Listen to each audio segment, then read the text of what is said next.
This past week has been a lot of questioning, and I've been very much ungrounded. I'm experiencing a burnout, an adrenal fatigue. Even though it's mild, for someone who is very vibrant and energetic and alive, it feels like a lot. Having to nap and sleep long hours and feel tired throughout the day. It's very new, and not having to do my usual things. My workouts, my fasting, my cold showers, all the intensity that I was using to propel myself forward, to toughen up mentally. It's all no longer part of my process, which is very strange to experience myself in the beingness of softening and really loving myself through this process of not doing enough. Because physically I am not able to do more than I am doing. And accepting myself and loving myself in that space is a big learning for me. So it's interesting how life's circumstances show up in a way for us to see and take the lessons out of them, if we see that. So for me, it is a blessing. A burnout is a blessing to really slow down and to review and revisit, what am I doing? Why am I doing things? To take an inventory of what it is that I'm creating, and does it inspire me? When you're being slowed down and stopped in your tracks, you have so much time to revisit some things that you may not be able to when you're in the rush, when you're moving, when you're going doom. So it is a blessing. And as much as it is annoying and frustrating, having to slow down when I've built up all this momentum and I'm like, fuck, yes, I got it, boom, boom, boom. It is also a blessing to slow down and see where I've been really hard on myself and pushing myself really hard, and also experience the contrast in between. And my main fear was like, okay, so now I'm removing all of this intensity. How am I going to create? How am I going to create clients? How am I going to create opportunities in life? Because I'm not like buzzing. And yeah, it's coming from a different place and creating from a different place. So it's beautiful to experience how I can create from both, and learning how to create from both, not only from the intensity, but from the softness, from ease, from love, from play, which I think I forgot somewhere down the line, of mental toughness and resilience and go, do. So it's kind of coming back to what I've known in the past very well, this playfulness, this softness, this going with the flow, and slowing down and easing my way into everything. So noticing, this craving for newness, for freshness, emerging within me, seeing how I've been doing things and going through the motion, and it's not fulfilling anymore.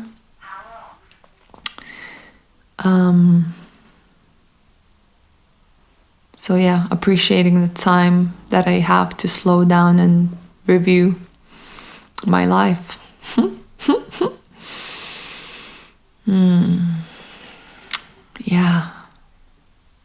The freshness, the newness. And whenever I'm in that space, I'm realizing the lesson that I keep seeing whenever I'm in that place of like boredom or monotony, same old. It's recommitting to something, recommitting to a bigger vision, bigger purpose, bigger goal, creating new accountability structures. So it's almost like whenever we feel bored or sucked in monotony and going through the motions, I think it's a perfect opportunity, and it's rather a calling for us to recommit bigger. And something that I was sharing with my friend on the call today, it's almost like we're playing a game. Life is a game, in my perspective, in my view. And we're playing this game and we forget that it's game, and we get so bored of it. It's like you have the same game that you play over and over and over and over again, and at some point you kind of know how it goes, and it's very predictable and it's maybe not as stimulating, but we keep playing it because we're kind of oblivious to the fact that there are options. We can change games, we can switch games, you know. So it helped me to with that analogy to be like, okay, so I'm bored of this game that I'm playing now. It's kind of monotonous and I want some freshness. Like, what can I create new? What a different game that I can create and play. So yeah, for me, it's creating different offerings for my coaching, creating new programs, looking for ways to feel more connected, because essentially what I'm feeling for myself, it boils down to connection. I really want to be connected, yet at the same time I spend so much time on my own, in my own bubble. So how can I create more connectedness in my life? And it's not by being on my own at home, it's going out. So I'm recommitting to going out more, to connecting more, to creating more.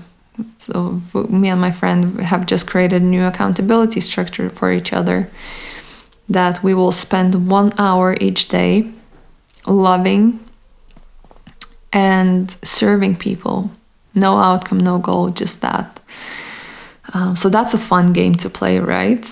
1 hour each day I get to love and serve people for no reason, and in whatever way, shape or form that I would love to.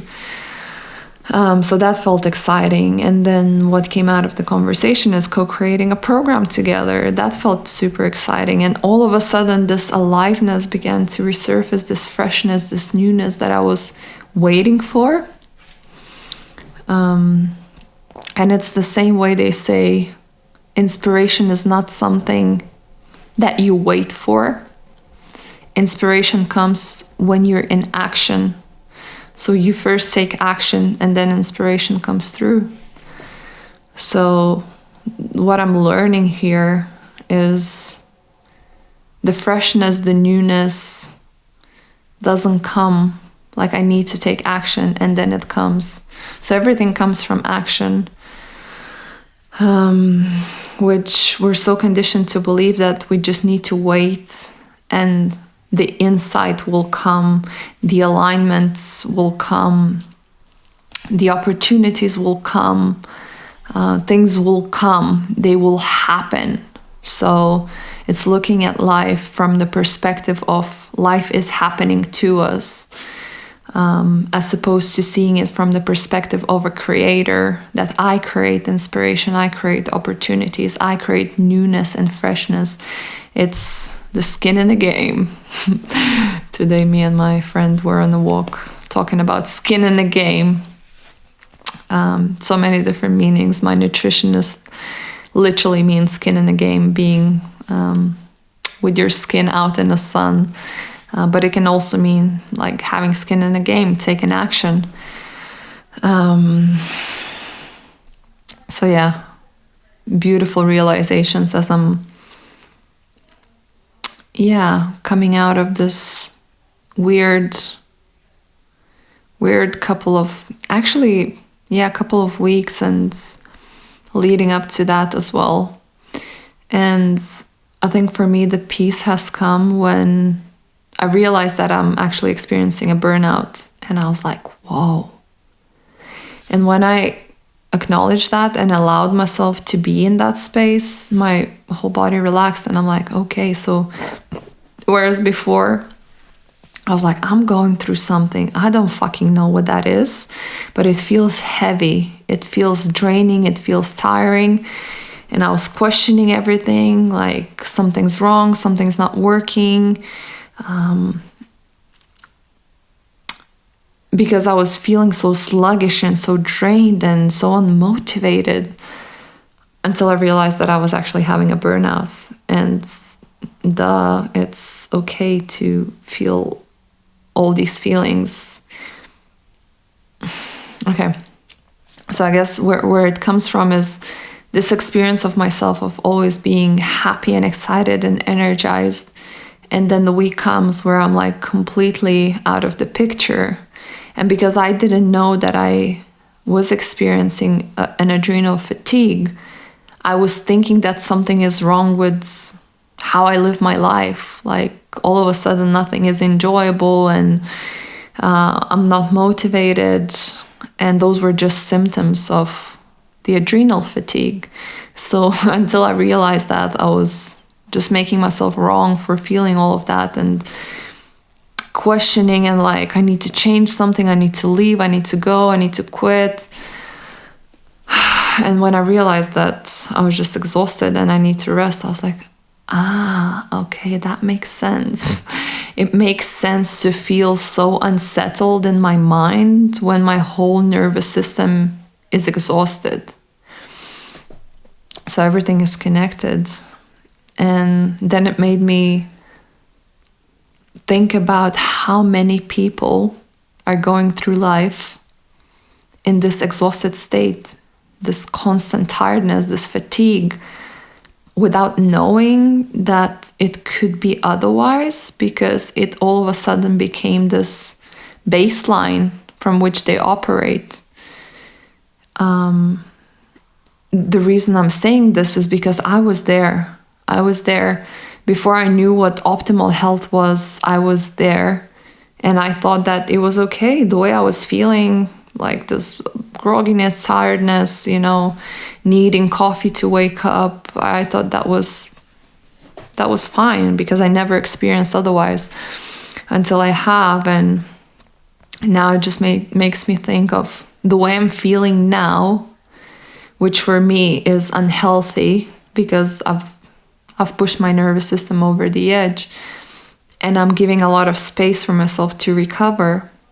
A lot of people go through life being exhausted and not even knowing or understanding otherwise, and thinking that's okay.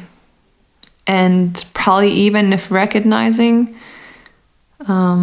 they're not doing anything about it because they're so caught up in the rat race, right?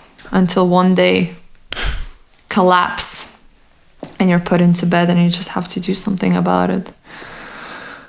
So I feel super blessed by the fact that I realized it so early. And that meant removing a lot of things. Caffeine, which actually was the culprit, the final straw that pushed me over the edge. And then like intense workouts, cold showers, fasting, all of these things that are good for you when your nervous system is intact. But in this case for me, I just need to slow down now and park them for a while and see what life is without them, and how can I still live optimally and healthily without these things. So yeah, it's an interesting journey of self-discovery as usual. And yeah, path of a warrior. Self-inquiry, self-exploration, really going towards understanding who we are and stepping into more of that. It's going against the grain, but it's also, as much as it is liberating, it takes something to do this work. But the fruits of the work are so much more sweeter. And it's to the extent that we can experience pain, struggle, misery, that we can experience joy, happiness, pleasure. And I always like to see it as when we live a normal life, that's our kind of capacity to experience things, say pain, pleasure, and we kind of move in between. When we start doing the inner work, the capacity keeps expanding. So we're experiencing deeper pain, but then we experience deeper pleasure, and it keeps expanding because it's like something is bouncing in between and keeps expanding our capacity to hold that as well and to experience that. And I think that's the beauty of always looking within and asking questions and being curious and exploring and expanding, because of that capacity to feel deeper, to feel fuller, to know ourselves, so we're not repeating the same patterns, the same dramas, and seeing the role that we play in life, in creating our life, stepping out of that happening to me mentality into I am creating this and I have a choice in each moment. So yeah, it is empowering to be in this place, and it is a path of a warrior. Yeah, and all the lessons that we're learning, we're here to teach as well. So we're doing this deep inner work, not only for ourselves, but for others around us as well. Creating ripples. So that's a little bit about me and my past week or so and what I've been going through and what's cooking in my kitchen. Thank you for being with me. Thank you for watching. And if you want to share something in response, I'll be happy to connect with you in the comments. Ciao for now, and I'll see you next week.